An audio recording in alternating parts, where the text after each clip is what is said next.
ishrah li sadri wa yassir li amri wahlul 'uqdatam min lisani yafqahu qawli. Amma ba'du.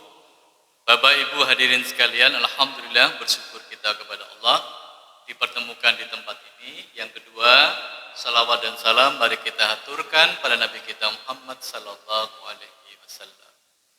Insyaallah saya yang kedua ya di tempat ini, insyaallah ya. Sudah pernah saya di sini.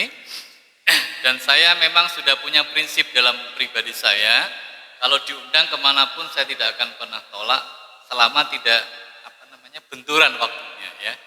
Padahal ini jalannya lumayan jauh Pak, saya dari Ampel tadi, lumayan jauh ya. Tapi demi Bapak Ibu, karena apa? Saya pernah ke sini, Bapak Ibu semangat ngajinya, jadi saya agak terpacu ya. Wah, kalau Bapak Ibu semangat, saya harus lebih semangat lagi. Baik, sebelum saya masuk ke materi, boleh saya bertanya dulu? Boleh Bapak Ibu ya? Biasanya sih ditakoni kan mubaleke. Ini gantian, Mbok sekali-kali sing takon mubaleke. Ngeten nggih? Niki pun salat isya sedaya. Ada yang belum? Misalnya ada ya. Saya tanya Bapak dulu, Pak. Orang itu kalau sholatnya lupa, kalau lupa ya, waktu sholat itu lupa, kira-kira sholatnya kapan? Orang yang lupa sholatnya kapan? Apa? Kalau sudah ingat, bagus. Ini rumus nggih, Bapak Ibu semua ya.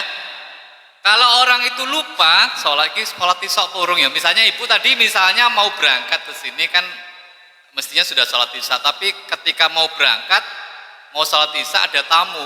Kira-kira kan masih nemui tamu kan? Ya, ngobrol lama akhirnya sampai lupa gurung sholat.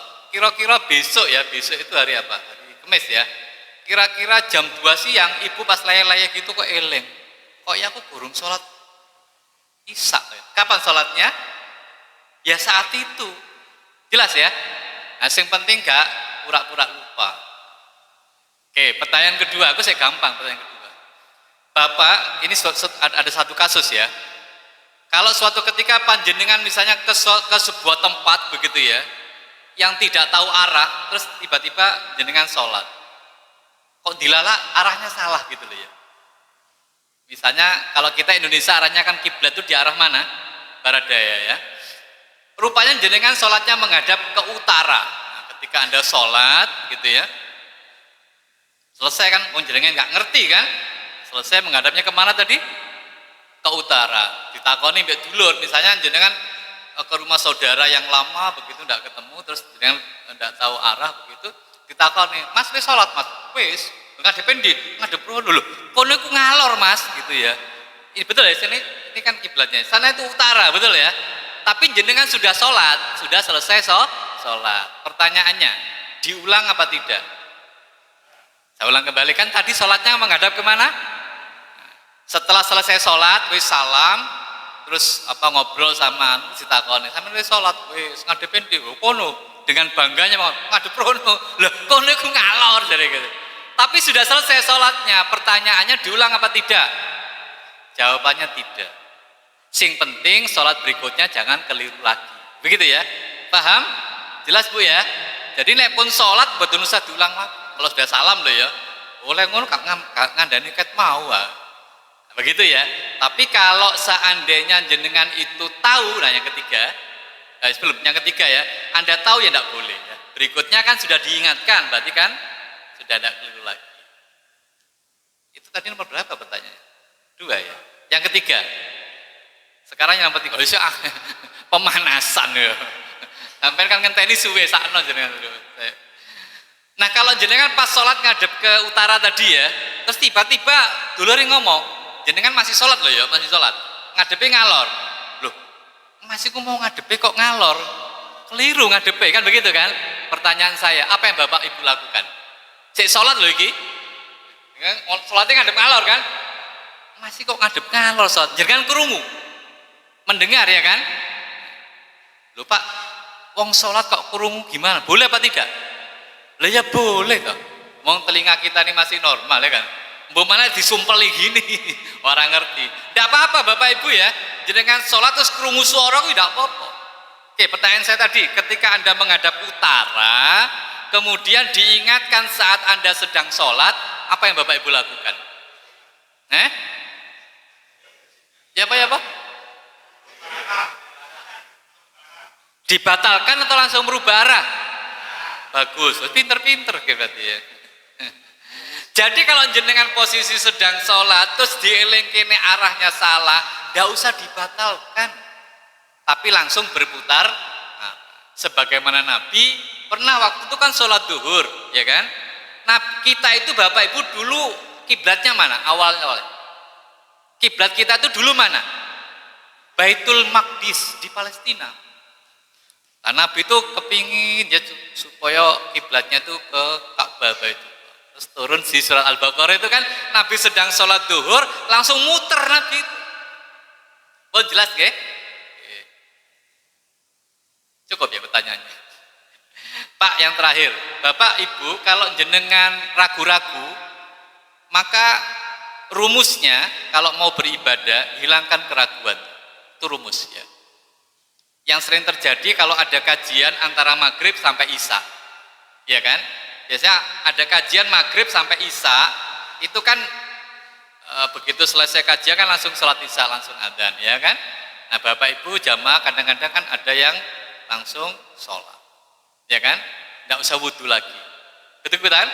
Kenapa? Karena tidak batal atau belum batal. Tapi ini ragu-ragu, iki wis, aku mau ngentut apa enggak ya? Lebih baik diapakan?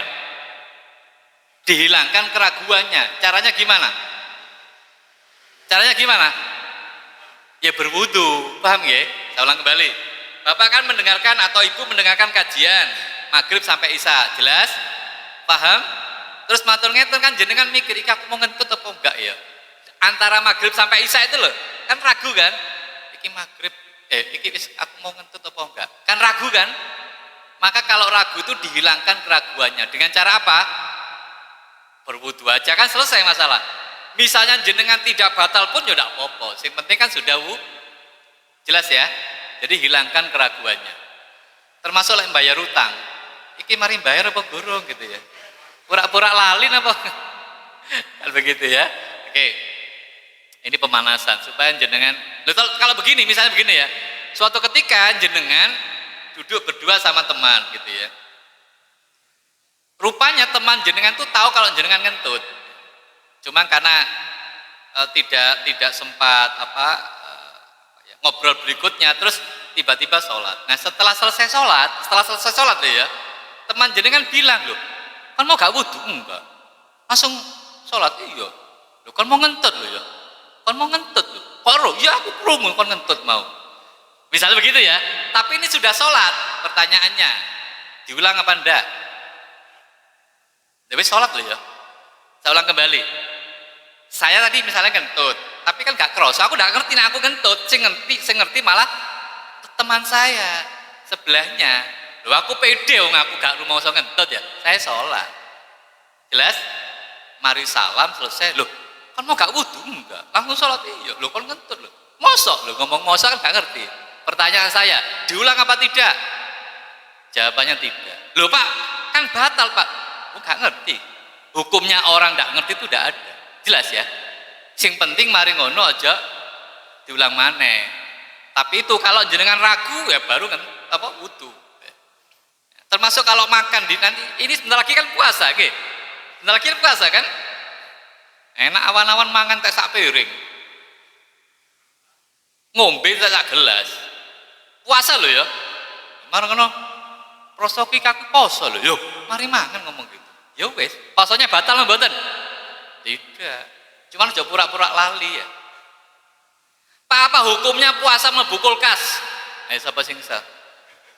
Bu, puasa masuk kulkas kepalanya. Apa hukumnya? Ya boleh tidak apa-apa, sing penting ojo mangap ya kan. Engko ketetesan banyu ya. Oke. Yang terakhir Bapak Ibu ini sering terjadi, mungkin Bapak Ibu tidak paham. Begini ya, ini terakhir, perlu saya sampaikan. Khawatir saya terjadi di tempat ini. Saya ingin tanya, batasnya soft sholat itu mana? Soft sholat itu, ini garis fungsinya apa ini? Pembatas kan ya? Jadi ini kan batas sholat kita, betul ya? Jadi nek jenengan sholat di situ, ini depan adalah wilayah Anda, teritorial Anda. Nek ono wong melaku, Tidak boleh dijagang. Jelas ya? Ini soal pertama. Saya di sini, nggak mungkin di sini ya. Di sinilah. Yang sering terjadi di sini. Jenengan sholat di situ, kalau ada orang lewat di situ tidak boleh dijagang. Betul? Itu kalau sholat sendirian. Tetapi kalau sholat berjamaah, batas softnya itu adalah sholat itu adalah imam. Paham? Bingung napa mboten? Bingung napa mboten? Saya ulang kembali. Kalau jenengan sholat sendirian, batas soft sholat itu ya garis ini. Atau jenengan betul sajadah, maka sajadah itu menjadi batas soft sholat Anda. Jelas? Di luar sajadah itu sudah bukan wilayah jenengan. Nek ana wong liwat ya gak apa-apa. Itu di luar wilayah sholat jenengan. Jelas ya? Tapi kalau pas di garis ini, maka kalau ada orang lewat ya tidak boleh suruh. Jelas? Itu kalau sholat sendirian. Tapi kalau sholat berjamaah, batas softnya itu bukan di depan panjenengan, tapi depan imam. Jelas? Contoh begini ya. Bapak Ibu pernah ngentut? Pernah? Misalnya jenengan pas sholat, ada di baris ketiga atau keempat dari 10 baris, berarti kan di tengah-tengah. Betul? Saya ingin tanya, Bapak Ibu, nek jenengan ngentut pas waktunya sholat, apa yang Bapak Ibu lakukan? Longgo? Napa pura-pura sholat, ikut sholat gitu? Atau keluar? Atau gimana? Keluar ya apa wong awong sholat? Oke. Ini belum selesai sholatnya. Nek jenengan ngentut, gitu, ketika sedang sholat, apa yang Bapak Ibu lakukan? Duduk berarti nggih? Nah, duduk itu bahaya. Konsekuensinya ketahuan. Iya Pak dak? Oh iki sing ngentut iki. Pemane muni mau ya. Iya Pak dak? Akhirnya untuk mengelabui apa biasanya yang terjadi? Tetap sholat untuk mengelabui ya kan? Nah, tetap sholat supaya tidak ketemon ya kan? Nah, terus nggak mari salam, ojo langsung wudu, ketemon sampean, longgo dhisik. Cek ketemon. Tapi sebetulnya yang paling bagus itu begitu Anda batal langsung keluar. Mesti jenengan tanya kan, lewat mana Pak? Kan begitu ya kan? Depan saya ini banyak orang sholat, belakang saya ada orang sholat, depan saya ada orang sholat. Itu karena kita tidak paham, karena batas soft sholat itu kalau berjamaah bukan pada jamaah, tapi pada imam. Mestinya kalau jenengan batal, metu gak apa-apa, ojo didang.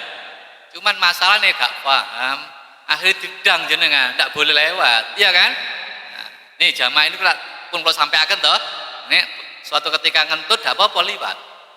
Kalau sholat jamaah loh ya, nih sholat sendiri, enggak, karena ada batas. Pun, kok kakek soal sampai enggak tak kayak materi. Bapak Ibu hadirin sekalian, Rasul Shallallahu Alaihi Wasallam pernah bersabda, Bismillahirrahmanirrahim. Apa kata Nabi? Ajaban li amril mukmin. Kata Nabi, sungguh menakjubkan, sungguh mempesona. Siapa kata Nabi yang mempesona itu? Orang atau pribadi yang beriman. Jadi kata Nabi, sungguh menakjubkan, sungguh mempesona pribadi orang-orang yang beriman. Nah, mudah-mudahan kita termasuk ya. Bapak Ibu merasa istimewa apa tidak? Bapak Ibu ini merasa pribadi yang istimewa apa tidak? Harusnya iya. Wong kita ini orang beriman. Tapi sebelum panjenengan menjawab itu perlu saya beri kisi-kisinya. Ngerti kisi-kisi ya? Saya beri ciri-cirinya. Kata Nabi, kenapa Nabi mengatakan ajaban li amril mukmin? Karena Nabi melanjutkan kalimatnya, inna amrohu kullahu lahu khair. Orang yang beriman itu kenapa disebut sebagai pribadi yang menakjubkan? Karena kata Nabi, keseluruhan aktivitasnya orang yang beriman itu isinya hanya kebaikan. Mulai bangun tidur tadi sampai mau tidur nanti, yang diucapkan, yang dilakukan isinya hanya kebaikan.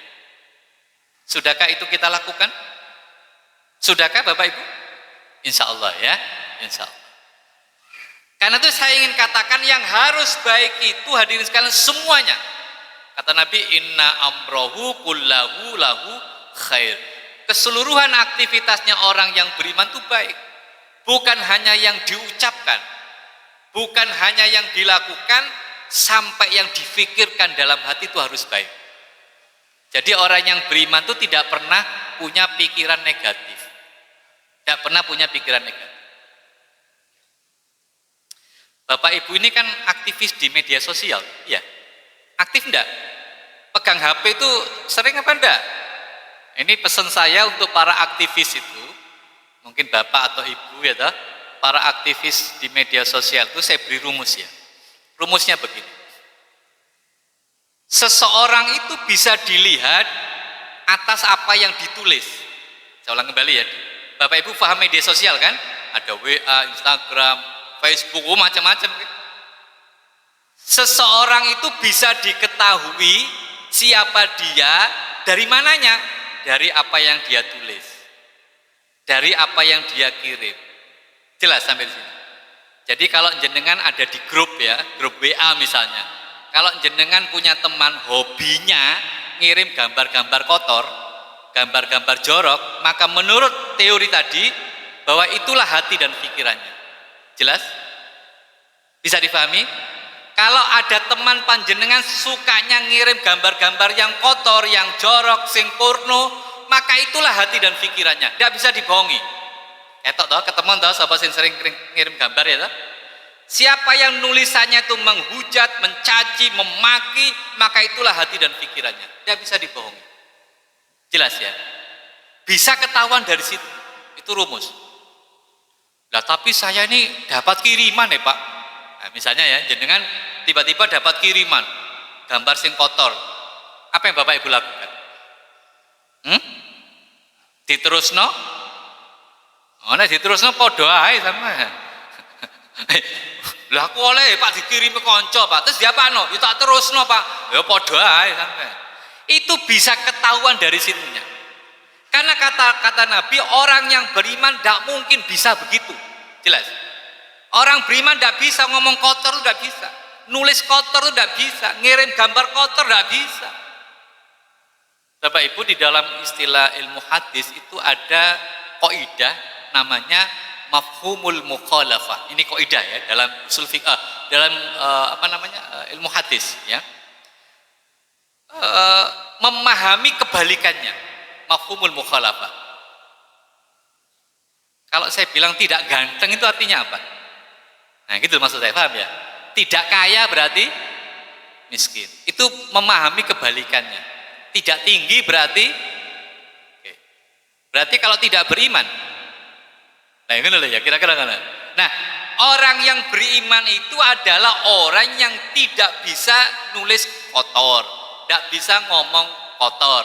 Berarti kalau ada orang bisa ngomong kotor, bisa nulis-nulis yang kotor, berarti ngono kira-kira ya. Paham maksud saya? Tolong kembali ya.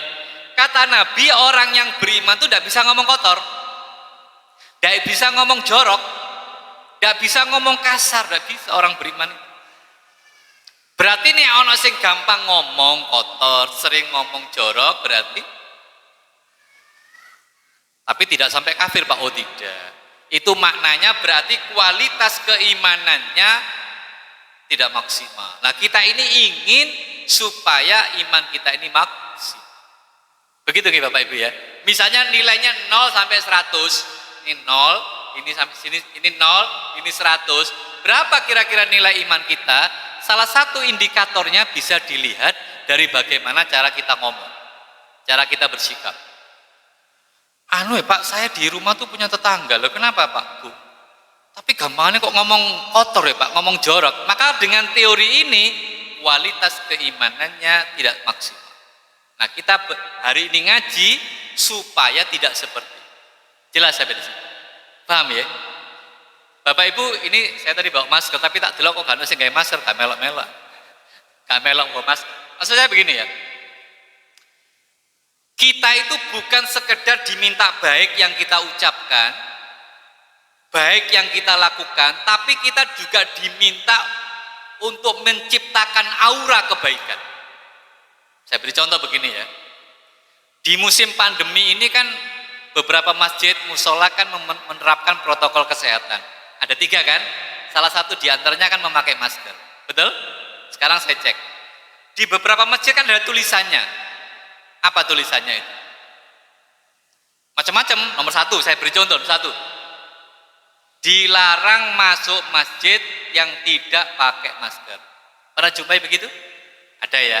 Maksudnya apa itu? Kudu nggak masker. Begitu kan? Oke. Nomor dua, area wajib pakai masker. Sama enggak maksudnya? Sama. Nang masjid kudu nggawe masker. Betul kan?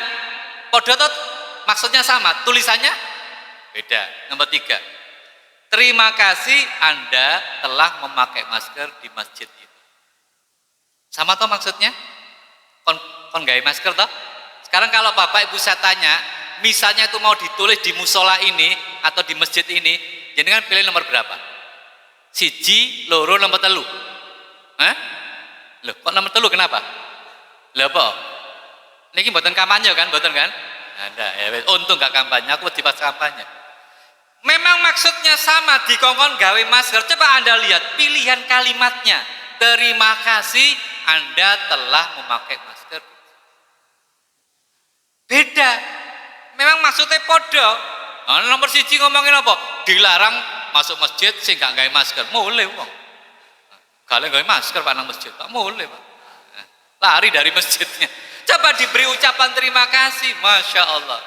Termasuk rumput, itu kan sering tulisannya dilarang menginjak rumput, kan begitu kan? Di tempat saya, tempat kerja saya itu, saya rubah kalimat dilarang, itu negatif. Saya kasih kalimat-kalimat positif. Terima kasih, semuanya saya mulai dengan terima kasih. Terima kasih untuk tidak menginjak rumput, bayangkan. Hanya rumput saja itu kita ucapkan atau kita awali dengan terima kasih. Makanya saya pesan sama ibu, gitu. Kalau memarahi anak, biasanya anak dimarahi mergo napa? Jadi ini nakal, betul nggak? Betul nggak? Bapak Ibu ada nggak anak nakal itu? Ada nggak?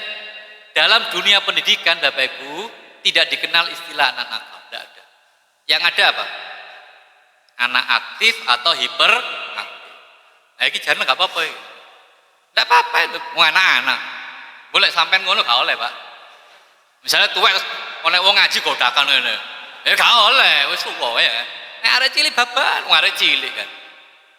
Nggak ada istilah anak nakal, yang ada itu aktif atau hiperaktif. Ibu mau tak punya anak meneng dirubung laler gelem kan? Ya kan tak gelem. Aktif anak itu harus aktif gerak. Apa-apa ya. Kalau ibu menganggap anak Anda nakal, walaupun dalam dunia pendidikan tidak dikenal istilah nakal, kalau mau memarahi, sing hati-hati. Biasanya wong tua kadung ngomong, keluar, tidak terkontrol, iya kan? Nah, kadung ngamuk kan susah ya Bu ya, langsung metu, wah ini bahaya, harus dikontrol. Karena kata Nabi tadi apa? Orang yang beriman itu harus baik. Lagi ngamuk Pak, masa kudu baik Pak? Loh, memang kudu. Lebih caranya Pak, ya ada caranya. Nanti di ujung saya beritahu caranya. Ya. Harus sih baik, walaupun ngamuk. Mas sampean tak ide sikile ngamuk apa enggak? Tangannya gegem apa enggak? Ya kan? Saya ingin tanya, nek jenengan diincak sikile loro nang mboten? Ngamuk boleh apa tidak? Boleh wong ngamuk toh. Tapi bagaimana panjenengan mengelola ngamuknya itu? Apa langsung ngantem?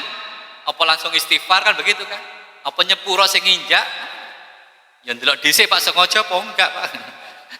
Sengaja tak bales Pak. Karena begitu. Nah hadirin sekalian, saya lanjutkan nanti yang bab ibu nanti di belakang ya. Jadi kata Nabi, inna amrohu kullahu lahu khair. Karena itu mari kita introspeksi, kita ini sudah ngomong baik apa tidak? Ya. Sikap kita ini sudah baik apa tidak? Mari kita tunjukkan. Islam itu harus kita bawa kemanapun kita berada. Ojo sampai awake dhewe iki sering dirasani tangga. Nek nang masjid sregep pira. Nek ngrungokno pengajian cek sregepe Pak Ustaze gurung teko dhewe wis teko dhisik, misalnya gitu ya. Nah, tapi ambek tangga gak gelem awon, ambek tangga mesti tukaran. Tidak boleh. Kita harus tunjukkan Islam tidak seperti itu. Bisa Bapak Ibu? Bisa kan? Apalagi di kampung ini kan, Masya Allah. Di desa ini kan, ini saya bandingkan dengan Surabaya kan. Kalau di Surabaya kan rodo individu Bapak Ibu ya kan. Kalau di desa kan guyub, Masya Allah. Enak. Karena itu kalau di desa insya Allah tidak bisa orang gontok-gontokan itu tidak bisa. Orang tukaran tuh koyo gak iso, mergo wis koyo sedulur. Kalau di kota Bapak Ibu wis masih tonggo sebelah lho ya. Ya gak kenal ya iso. Di Surabaya itu saya pernah apa itu ngelesi, ngerti ngelesi nggih? Saya dulu guru komputer, ngelesi di perumahan elit. Lah iku tonggo sebelah tak takoni niki sinten, Pak? Ndak tahu saya, Pak. Tonggo sebelah gak ngerti jenenge. Ora repot, gitu. Kadang kalaupun dia ada masalah itu, kadang-kadang ya malah media yang lebih tahu. Contoh misalnya tonggone bangun. Nek bangun kan mesti ada efek samping ya kan. Pertama suara. Atau jangan-jangan temboknya ada yang retak. Lah ngono kan mestine kan ngomong mbek tonggone enggak malah apa ki lapor media. Tonggoku bangun sak karepe dhewe, tembokku retak misalnya. Mbok ngomong nang sebelah kan ya enak. Saking individunya manusia kota itu ya. Oke, saya lanjutkan. Walaisa dzalika li ahadin illa lil mu'min. Yang demikian itu sing ngomong api, sing perbuatannya baik itu memang hanya untuk orang yang beriman. Nek ndak beriman saya udah bisa. Gampang ngomong kotor gitu ya. Nah, sekarang apa indikatornya hadirin sekalian? In asobat musarra syakara. Orang beriman itu jika diberi apa ya kemudahan ya, atau rizki dia gampang bersyukur. Cuman saran saya Bapak Ibu, kalau panjenengan Bapak Ibu ini bersyukur kepada Allah jangan pakai tapi ya, ngerti maksud saya?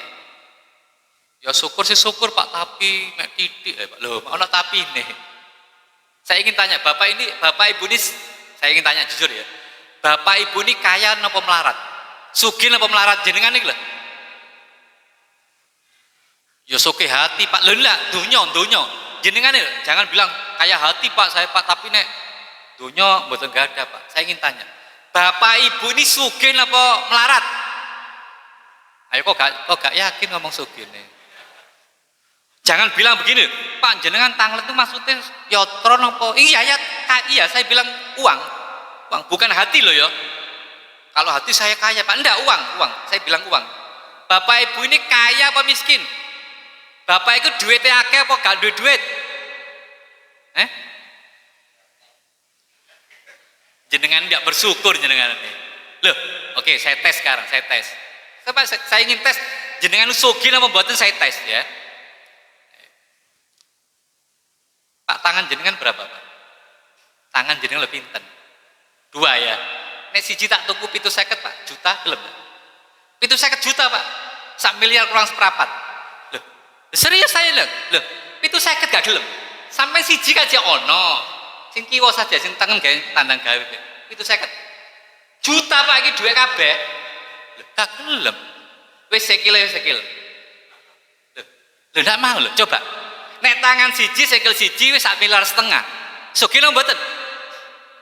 Sugih Pak, meripat. Ini yang saya katakan. Jenengan jangan pernah merasa miskin, malu kita sama Allah. Serius saya bilang. Kita ini kaya, cuman kita yang enggak merasa kaya. Mata Pak 1 miliaran gelem, tak tunggu siji ae. Lho gak gelem Pak. Loh, serius saya bilang. Pak, kalau jenengan buka internet, itu banyak orang yang kepingin beli organ-organ tubuh manusia. Tapi sing sehat loh ya, dudu sing mati, sing sehat. Serius saya bilang, itu yang kelihatan, belum telinga. Gigi Bapak berapa banyak ya? Tidak cabut loro ya Bapak? Serius saya ini. Jadi kalau seandainya kita ini dihitung, itu yang kelihatan loh Pak ya. Sing nang jero golonget, ada jantung, ada hati, liver, ya kan? Di pasar gelap situ Pak, ngerti pasar gelap ya? Tutup Pak Gano lampu itu pasar gelap ini. Itu organ-organ tubuh itu dijual belikan Pak. Bapak jangan tanya hukumnya apa. Enggak, ini saya hanya ingin tanya pada Bapak, jenengan tuh kaya apa miskin? Gitu maksud saya. Maka saya ingin tegaskan melalui kajian kita ini kaya. Jangan pernah merasa miskin, malu kita sama Allah. Jelas? Kita itu kaya raya. Jadi nek riwa-riwi ini kira-kira berapa miliar yang kita bawa ini? Kita ini kan ngalor ngidul melaku, ngalor ngidul, ngetan, mulon. Itu misalnya dihitung pakai duit, berapa Pak angkanya? Banyak sekali. Jelas ya? Jadi jangan pernah memiskinkan diri, kita ini kaya. Berapa banyak orang ini yang salah bersyukur kepada Allah. Ya, dengan mengatakan, ya syukur Pak tapi, tapi ini tidak boleh. Tidak. Jelas ya, kita ini kaya dan memang seharusnya kita bersyukur kepada Allah atas apa yang kita miliki. Ya, gitu. Pun, masih berminat? Tidak, saya punya teman ini, kalau Pak, lumayan Pak sampean Pak. Nek 5 miliar sampai nol Pak, cash ini Pak. Tidak dikredit, cash 5 miliar. Segurung Pak, gurung kabeh, gurung jeruane. Kita ini kaya. Pun jelas ya, jangan pernah ngomong melarat kalau duit. Ruwet sampean, jangan ya. Kita ini kaya raya. Allah tuh sudah kasih kita kesempatan, tinggal kita ini mau apa tidak. Ono wong digugat jambul. Pak tangi. Wayai wayai. Lho enggak begitu, tetap usaha. Jelas ya. Allah sudah kasih kita itu, tinggal kita mau ambil apa tidak. Pun jelas nggih. Ibu terutama pun sambat. Jangan sering sambat, malu kita sama Allah. Karena kita sudah diberi banyak. Ya, nanti kalau nikmat itu dicabut sama Allah, jangan baru sadar. Jelas. Ya. Teman saya itu Bapak Ibu pernah ya, mungkin di daerah sini, mungkin saya lupa ya, tapi katanya di daerah sini kecelakaan. Dia pakai mobil ya, kemudian napa niku ada besi ini besi cor. Ya. Dia itu tembus Bapak Ibu ke kaca mobilnya itu. Jadi ada truk, katanya di daerah Balongbendo, saya lupa tahun berapa. Jadi masuk gitu, ada tembus ke kacanya, bahkan tembus ke matanya itu. Katanya di daerah Balongbendo sini katanya. Orang sempat diparkir masuk polsek ini Balongbendo toh? Menangis dia. Sampai sekarang tidak clear satu. Jadi pertama pakai kacamata kayak apa itu? Apa Pak? Bajak laut itu loh Pak. Tutupin ngene Pak. Oh iya betul. Tapi sedih dia. Nangis terus. Tak warna, sampean sing duwe siji. Saya ngomong enggak direken. Bojone ngomong enggak direken, nangis. Akhirnya ada seseorang yang menyadarkan. Siapa itu? Orang lain yang matanya dua-duanya enggak ada. Apa dia bilang? Kamu sih untung, aku gak bisa melek kabeh. Baru dia sadar. Apakah kita menunggu begitu hadirin sekalian? Mudah-mudahan tidak. Ya, jangan sampai. Maka ada rumus hadirin sekalian. Rumusnya begini. As-sihhatu tajun ala ru'usi as-sihhat. Kesehatan itu mahkota bagi orang-orang yang sehat. La yaroha illal mardoh. Tidak bisa melihat kecuali ketika sakit. Kita ini baru merasakan nikmatnya Allah ketika kita ini sakit. Jenengan kalau keliling liwariwi ngalor ngidul pakai kaki jenengan itu kan ya biasa saja. Tapi begitu itu dicabut, ya, baru Anda merasakan nikmatnya kaki. Kapan merasakan nikmatnya? Ketika dicabut nikmat. Bu, saya ingin tanya, jenengan ke rumah sakit berapa bulan sekali? Mungkin langsung jam lah, apa Pak nang rumah sakit Pak? Enggak, saya ingin tanya, jenengan pernah ke rumah sakit Bu? Ya tergantung Pak, ngenteni ana tangga loro lagi nang rumah sakit. Pak, saya ingin tanya, kita tidak sakit ke rumah sakit boleh enggak? Sebelum pandemi lah, sebelum pandemi ini, pandemi mungkin enggak boleh. Bapak Ibu, sekali-kalilah ke rumah sakit. Lho lha apa Pak? Delok wong loro. Lho lha apa Pak? Mau duduk dulur Pak. Maksud saya mari kita bersyukur dengan cara itu. Dulu sebelum pandemi Bapak Ibu saya punya kebiasaan 2 bulan atau 3 bulan sekali saya ke rumah sakit Dr. Sutomo, tahu ya? Tahu Dr. Sutomo ya? Yang di UGD-nya loh, yang di ERD-nya itu loh, sing ada tiangnya itu, terus mobil putar balik begitu. Saya tidak masuk, ngapain masuk aku gak loro. Saya berdiri di situ, ngadeg-ngadeg nang kono. Lha apa Pak sampe ngadeg-ngadeg? Iku gak suwe mesti lo ambulan teko. Itu tempat transitnya ambulan itu Pak. Terus gak usah ngenteni jam-jaman Pak, kadang menit teko ambulan. Teko dini Pak, itu kan rujukan Indonesia Timur, ya kan? Suatu ketika begitu ambulan datang, buka pintunya, Masya Allah, rupanya tubruan Pak. Niki lho Pak, mencong gini loh Pak. Jenengan bisa ngomong A, I, U, E karena lurus ya kan? Nggak coba ngomong A, I, yo kok gelem nurut. Tapi lagi ini mencong gini, pasti tidak bisa. Terus saya ngomong gini ya, tak cekel gini, saya lurus. Insyaallah bersyukur saya. Sikile wong yang pecetot, apa yang pecotot. Mungkin karena ketuburan barangkali ya. Gak lurus. Bersyukur. Maksud saya begitu. Ya. Bukan berarti saya melarang ke mall. Mallnya di mana di sini? Jauh dah. Gak ada mall sini. Gak ada apa ya. Silakan ke mall tapi sisihkan waktu sekalian juga untuk introspeksi diri, ya toh? Ke mana? Ke rumah sakit atau kemana? Atau bapak-bapak ke makam, kuburan, tidak apa-apa. Boleh tidak ke kuburan itu? Boleh. Namanya apa? Ziaratul qabri. Boleh, tidak apa-apa. Iya, ya pingin mangan soto mbak aku, mari subuhan mangan soto. Saya kira nang kene. Maksud saya begitu. Mari kita bersyukur kepada. Pun ya, saya lanjutkan. Nanti jangan tidak ada waktu untuk bertanya. Wa in asobathu dharra sabara. Tapi jika orang beriman ya, tapi jika orang yang beriman itu ditimpa kesulitan, maka yang dikedepankan adalah sabarnya. Sabar. Cuman seringkali Bapak Ibu seringkali menganggap sabar itu konotasinya negatif. Jadi sabar itu dianggap kepasrahan dengan mengatakan begini, ya wes lah Pak, ya pemane sepanjang koyok ngene. Itu sabar bukan namanya? Iya sabar, tapi lebih cenderung kepada kepasrahan, ya kan? Ya wes lah Pak, ya pemane memang koyok ngene rezekine awak dhewe. Tapi pasrah, padahal bukan hadirin sekalian. Sabar itu maknanya adalah refleksi hidup seseorang di dalam memahami Quran maupun hadis.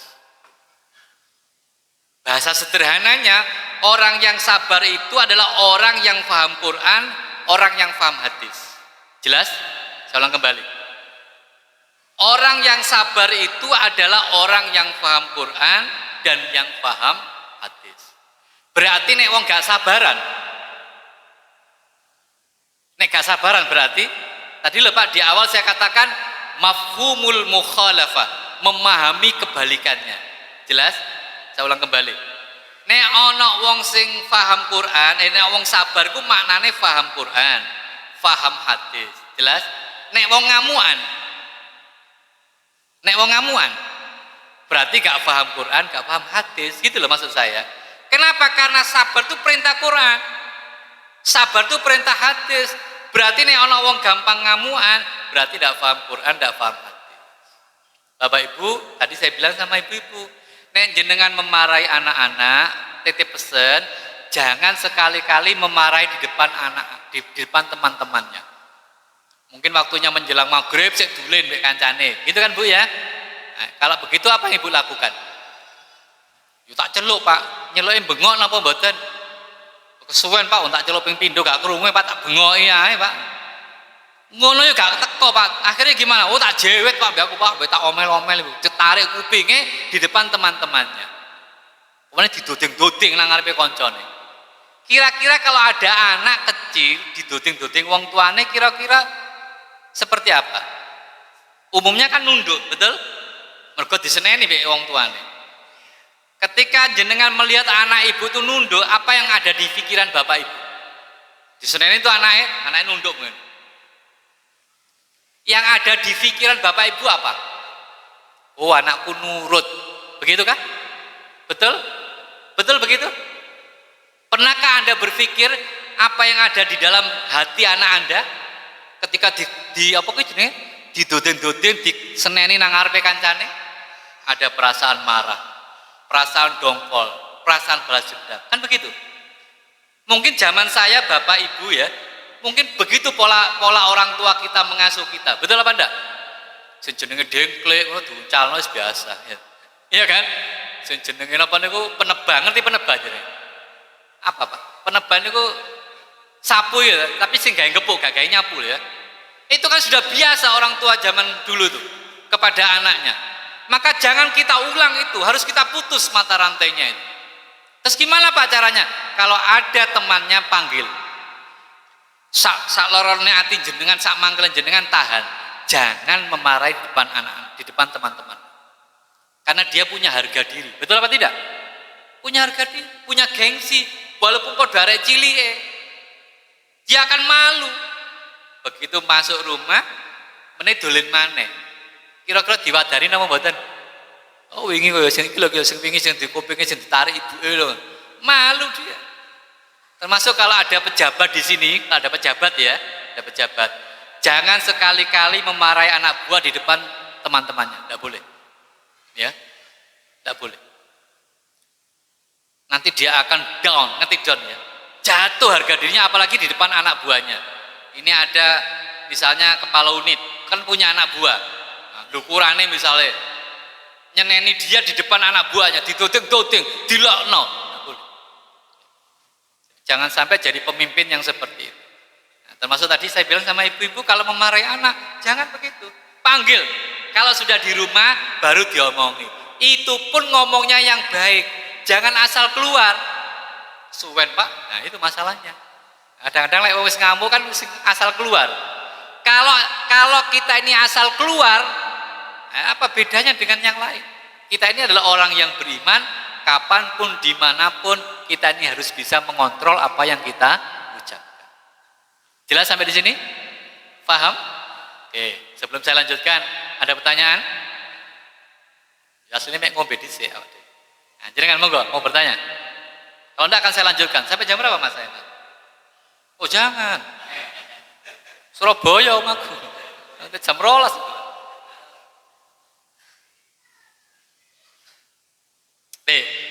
Kalau tidak bertanya, saya menganggap jenengan sudah paham, ya. Oke.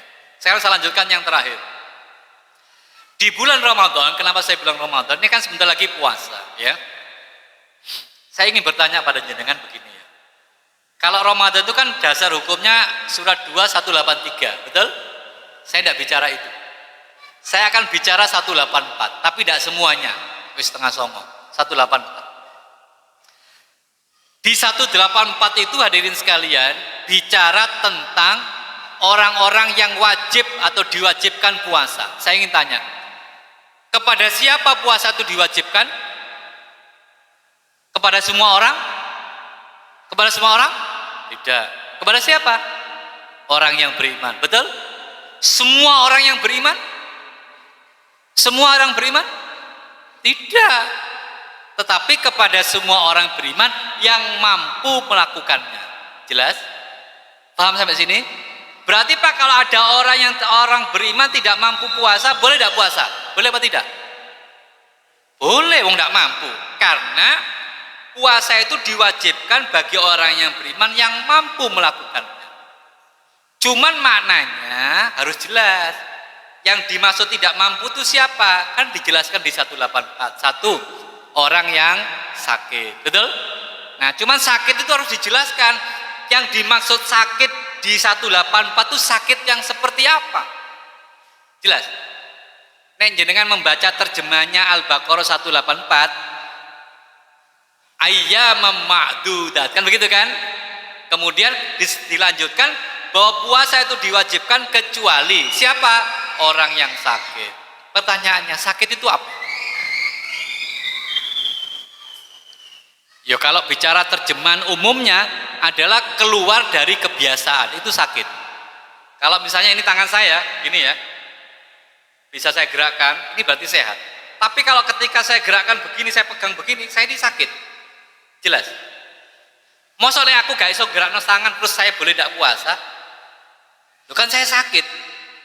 Apakah sakit yang seperti ini? Bukan. Jangan keliru loh ya. Aku pas ngomong begini, loh Pak, bunyi ayatnya tuh boleh Pak orang yang sakit Pak tidak puasa. Iya, tapi sakit sing model kaya apa? Ini begini ya. Ini sehat, betul? Ini berarti kepala saya sehat. Tapi nek saya begini terus, iki jenenge sakit. Apakah karena saya begini terus saya boleh tidak puasa? Enggak kan? Maka sakit seperti apa yang dimaksudkan di situ? Gimana Pak? Oh, makanya. Nah, ini ada kalimat kambuh tadi loh Pak. Jadi yang dimaksud sakit di 184 itu adalah dua. Yang pertama, jika dia sakit akan bertambah parah sakitnya. Jelas ya? Itu boleh. Atau yang kedua, jika dia dalam masa pengobatan, ketika dia berpuasa, maka bertambah panjang masa pengobatannya. Misalnya, Pak, insya Allah dalam 3 bulan bapak ini sembuh.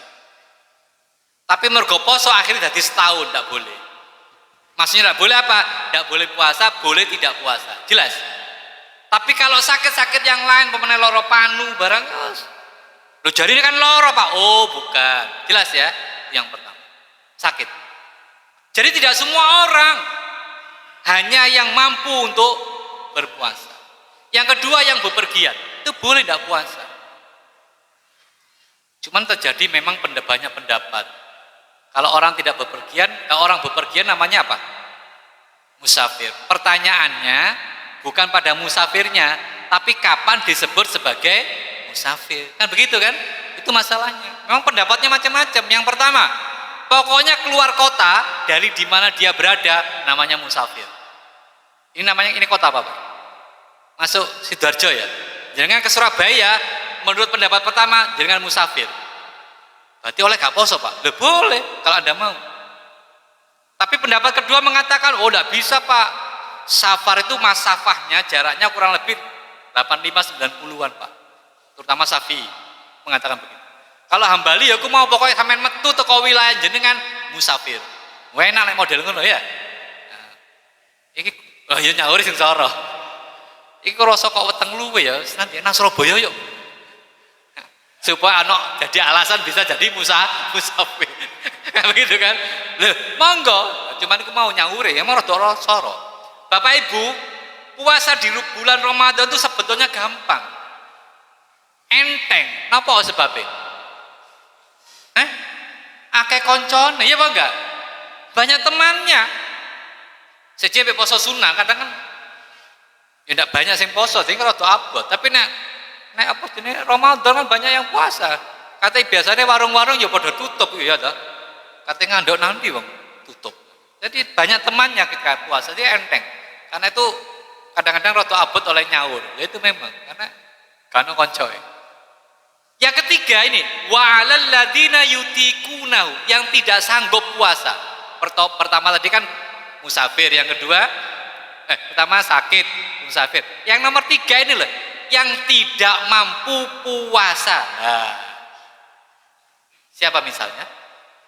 Orang yang sudah tua, ya, yang takut dengan kesehatannya, gak apa-apa. Atau ibu-ibu yang hamil, atau menyusui, melahirkan. Ini ada kendala untuk ibu-ibu ya.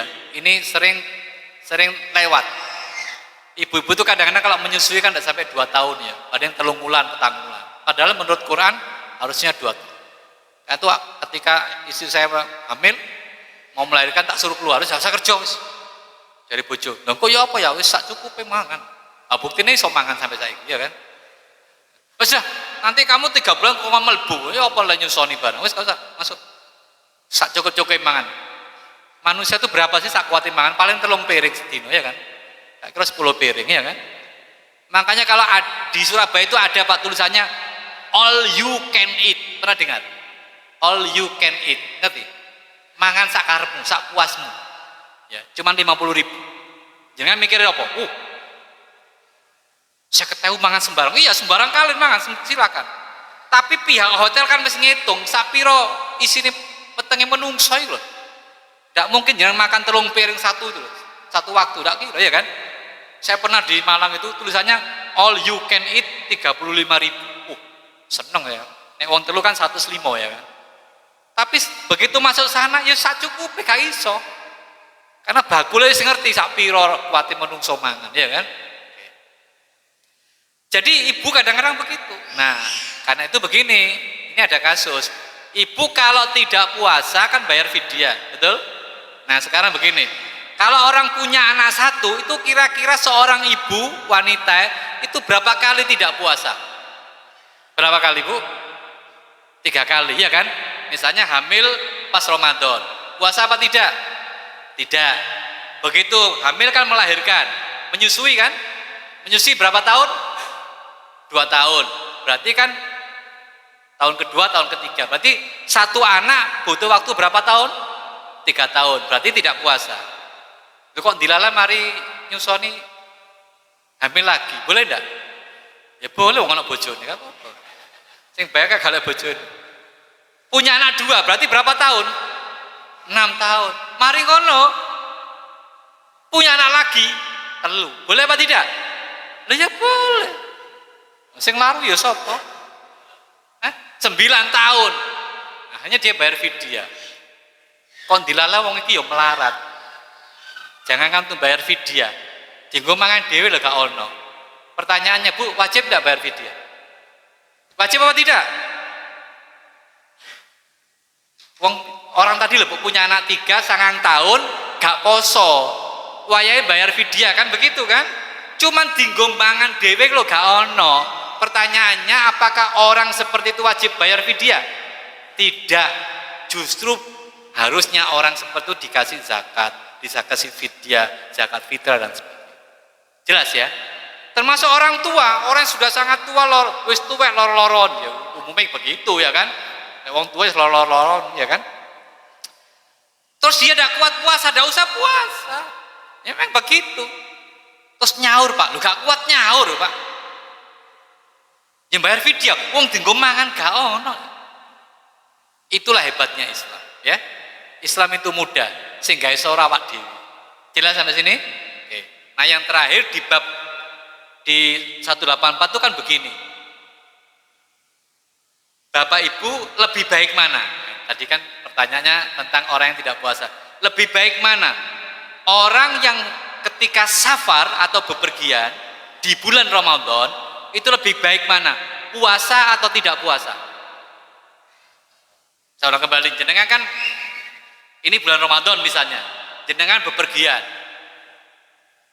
Itu yang baik puasa atau tidak puasa? Tidak puasa. Misalnya begini ya, misalnya suatu ketika kelompok pengajian ini mengadakan acara kemana begitu di bulan Ramadan ya. Terus satu bis keliling kemana begitu ya. Kemudian di antara sekian banyak itu yang di bis sijine ngombe, minum. Mergo gak poso karena dianggap sebagai musafir. Yang lain tidak, saya masih kuat Pak, saya gak poso. Pertanyaannya, lebih baik mana, yang puasa atau tidak puasa?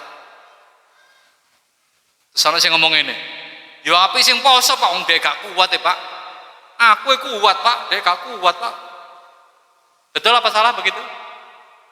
Jawabannya begini, saya beri contoh ya. Di bulan Ramadan suatu ketika Nabi dalam perjalanan. Begitu di tengah perjalanan Nabi noleh ke belakang, Begitu noleh, siapa yang ditoleh? Sing didelok sapa? Sinten? Para sahabat, ya kan? Kan mengikuti Nabi. Ada di antara mereka tuh sing tahes, ngerti tahes? Sehat, seger ya. Tapi ada juga sing nyekeli wetenge, berarti luwe. Gak kuat. Ya karena jalannya di padang pasir nih Pak, ya kan? Kalau kita ini banyak tumbuhan, nangkono sepanjang mata memandang pasir, ya kan? Panas. Jadi sebagian rodok kuat, sebagian wis gak kuat. Maka apa yang dilakukan Nabi? Nabi mengambil tempat air minumnya, terus Nabi minum di atas ontanya. Apa boleh? Terus sahabat ngomong begini, weh Nabi rek gak kuat, kekuatan aku. Masa ngomong ngono sahabat? Enggak, itu maknanya berarti boleh. Karena di 184 dikatakan kamu tidak puasa tapi membayar apa? Membayar hutang atau mengganti puasa itu lebih baik. Berarti gak puasa itu bagus. Boleh. Tetapi kalau kamu berpuasa itu juga baik. Jelas. Berarti kalau dalam bepergian boleh puasa, boleh tidak. Podo apike ngono maksud saya. Jelas, karena hukumnya jelas di Quran. Wa antasumu khairul lakum. Kamu puasa saat bepergian baik. Tapi kalau kamu misalnya berbuat baik, maksudnya di situ tuh mau membayar fidyah atau membayar hutang, nyaur hutang, itu juga lebih baik. Sama sebetulnya. Jadi maksud saya jangan sampai nanti ngomong begini, gak poso, gak kuat, jangan. Memang itu hanya dia bagi yang musafir. Cuman musafirnya orang Indonesia ini kan insya Allah mudah Pak ya. Mau ke Jakarta 100 kilo, tapi tekoma numpak taksi ini ono AC ini. Nunggu pesawat di ruangan ono AC ini. Numpak pesawat ono AC-ne. Nyampe di bandara mau ke rumahnya numpak taksi ono AC-ne. Tutu oma ono AC-ne. Kira-kira kerasa luwe no mboten. Masa gak poso, kan begitu maksud saya. Tapi misalnya poso ya gak, misalnya gak poso ya gak apa-apa. Memang itu hak. Jelas? Ada pertanyaan? Om pinter-pinter om kalau benda ya. Jadi naik nerangno gak usah doa-doa. Oke, saya tambah sedikit. Ini sering banyak keliru tentang zakat fitrah ataupun zakat mal. Mumpung saya ketemu di sini, karena tidak mungkin jenengan ngundang saya Ramadan, ya, karena tidak mungkin. Kok ngono Pak? Wis penuh masalahnya, ya kan? Tidak mungkin ngundang.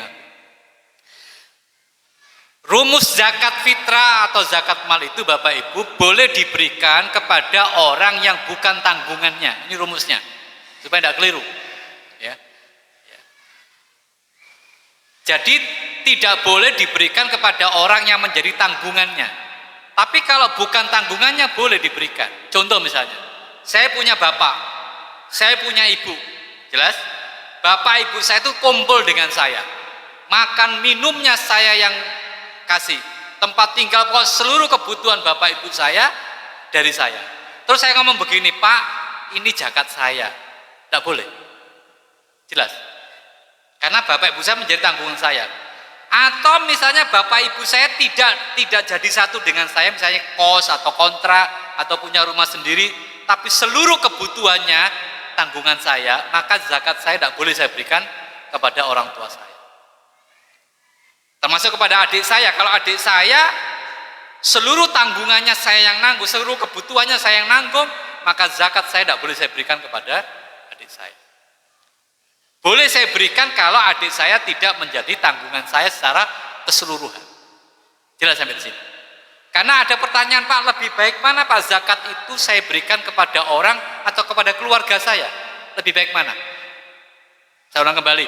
Zakat mal, zakat fitrah itu lebih baik diberikan kepada orang atau kepada keluarga kita? Kepada siapa? Kepada keluarga. Jelas ya? Punya adik, punya ipar, silakan kalau memang lebih membutuhkan. Saya sebagai suami, saya punya tanggung jawab. Siapa tanggung jawab saya? Anak sama istri. Jelas ya? Maka zakat saya tidak boleh saya berikan kepada anak saya. Nah, ini zakatnya bapak, tidak boleh. Dek, ini zakatku ya, PN, tidak boleh. Karena apa? Anak dan istri itu menjadi tanggung jawab suami. Jelas? Sekarang kalau dibalik, boleh apa tidak? Boleh tidak istri memberikan zakat pada suaminya? Boleh apa tidak? Didelok bojone kaya gak kerja, kena PHK ya kan? Ini kan usum corona ya. Sing wedok tetap kerja. Delok sing lanang cek melas ya, melas ya. Akhirnya ngomong ngene, iki Mas, zakatku PN. Boleh apa tidak? Boleh apa tidak? Ragu-ragu iki. Ayo. Ragu-ragu ngerti apa gak? Bu, misalnya ada suami ya Bu ya, tak delok bojo jenengan, suami jenengan gak kerja gitu, kena PHK. Boleh enggak zakatnya ibu diberikan ke suami? Boleh enggak? Boleh apa tidak? Ragu-ragu. Tadi kan tak kasih rumusnya jenengan. Zakat itu tidak boleh diberikan kepada orang yang menjadi tanggung jawabnya. Kalau tidak menjadi tanggung jawabnya, boleh apa tidak? Boleh. Saya ingin tanya, istri itu tanggung jawab suami bukan?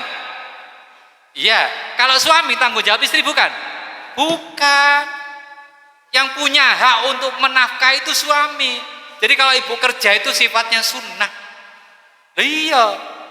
Bojoku nyambut gawe enak, aku tengok-tengok. Oh salah, itu tidak boleh. Wong lanang kudu nyambut gawe. Paham ya?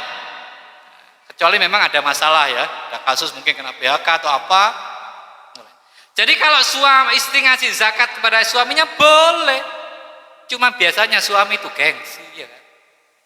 Mosok wong lanang dikai bojo, Pak. Wis kakak kene kono. Sajane ya oleh gak apa. Jelas ya? Saya punya adik, zakat saya kasihkan adik saya boleh. Wong dia golek duit dhewe, saya tidak menjadi penanggung jawab atas usaha dia. Cuman adik saya itu kehidupan ekonominya masih kurang, misalnya begitu ya, boleh saya beri. Jelas sampai sini ya. Pun tadi sudah sering saya tanya, saya sudah tanya banyak kita. Alhamdulillah jangan sudah bisa jawab semua dan sudah saya terangkan. Alhamdulillah sudah paham. Tapi sebelum saya pulang, saya masih ragu. Jadi kan ada yang bertanya apa tidak? Enggak, semula sampai ngomong, jadi aku mau takut. Kak Sido. Oh, jelas ya? Kalau jelas maka akan saya akhiri dengan harapan dan doa mudah-mudahan di Ramadan tahun ini kita bisa mengawali dan mengakhiri dengan sempurna dan husnul khatimah. Karena itu saran saya siapkan diri sebaik mungkin karena Ramadan itu adalah juga salah satu di antaranya ibadah yang membutuhkan fisik yang kuat sehingga kalau Anda sudah menyiapkan dari awal mudah-mudahan puasanya bisa maksimal. Terima kasih. Assalamualaikum warahmatullahi wabarakatuh.